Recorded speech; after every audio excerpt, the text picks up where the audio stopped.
तो hello and welcome दोस्तों। आज हम पढ़ने वाले हैं स्टेज एफिशिएंसी, स्टेज दक्षता के बारे में।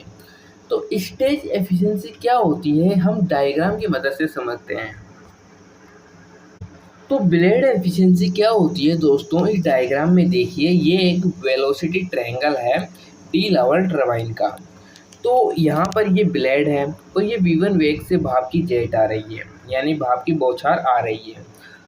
अब आप इमेज कीजिए कि भाप की जेट ब्लेड से टकराने से जस्ट पहले की स्थिति, जब ये ब्लेड फिक्स होती है, जब ये ब्लेड फिक्स होती है और जब वे भाप ब्लेड से टकरा जाती है, उसके बाद ये ब्लेड मूवेबल हो जाती है।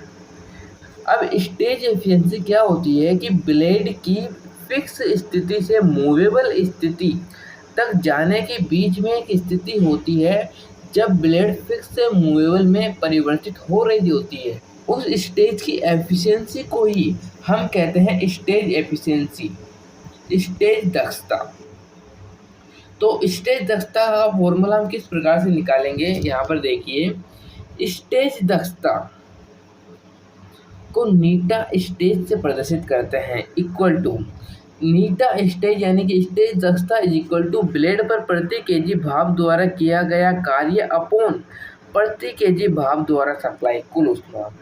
तो प्रति केजी भाप द्वारा किया गया कार्य हमने पिछली वीडियो में निकाला था m into VW1 plus VW2 into you.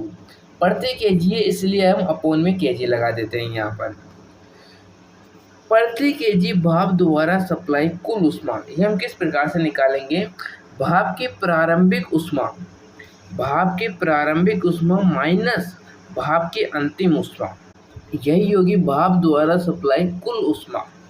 अब यहाँ पर प्रति केजी भाप है इसलिए इसके अपॉन में भी हम केजी लगा देते हैं। तो यहाँ से किस प्रकार से आ गया ये m into VW1 plus VW2 into u, kg से kg cancel out, upon H1 minus H2 कुल सप्लाई ऊष्मा। अब यहाँ पर यदि हम 1 केजी ऊष्मा की बात करें तो हम m के स्थान पर, यहाँ पर m के स्थान पर हम 1 रख देंगे यदि हम 1 केजी ऊष्मा के लिए स्टेज दक्षता ज्ञात करना चाहते हैं। तो इस प्रकार से यहाँ एक m के स्थान पर 1 रखने पर यहाँ पर u ऐसे कैसे बच गया, VW1 प्लस VW2 ऐसे कैसे और H1 माइनस H2 ऐसे कैसे।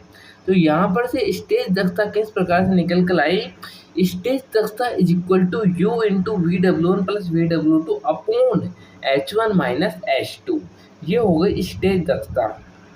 अब हम ज्ञात करेंगे नोजल दक्षता। नोजल दक्षता का फॉर्मूला डेरिवेशन आपकी किताब में दिया नहीं गया है, किताब में केवल ये इतना बताया गया है कि नोजल दक्षता को हम प्रदर्शित करते हैं नीटा नोजल से, और इसका फॉर्मूला होता है eta nozzle is equal to V1 square upon 2 upon H1 minus H2, यानी कि भाप की गतिज ऊर्जा अपॉन भाप के द्वारा सप्लाई कुल ऊष्मा। देखिए गतिज ऊर्जा का फॉर्मूला होता है 1/2 V1 स्क्वायर। तो यहाँ पर यदि हम 1 केजी भाप की बात करें तो m के स्थान पर 1 रख देंगे, तो यहाँ से आया 1/2 m के स्थान पर 1, तो 1/2 V1 स्क्वायर आ गया। यहाँ पर v की जगह V1 है इसलिए V1 रख दिया हमने। V1 क्या है, भाप की जेट का प्रारंभिक वेग है V1। तो यहाँ से ये क्या आ गया, V1 square upon 2 upon H1 minus H2।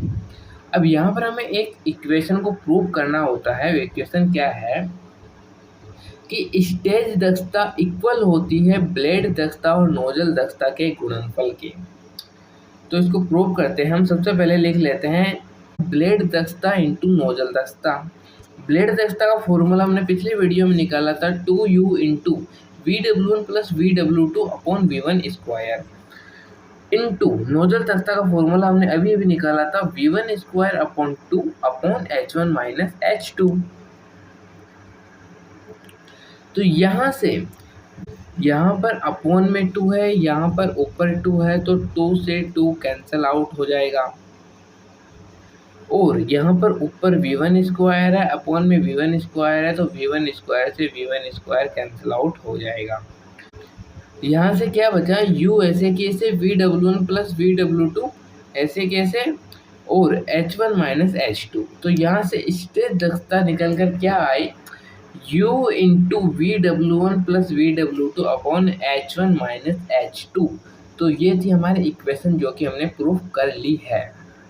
Proof तो अगले वीडियो में हम ज्ञात करेंगे ब्लेड का वेग गुणांक और मैक्सिमम ब्लेड एफिशिएंसी किस प्रकार से निकालते हैं।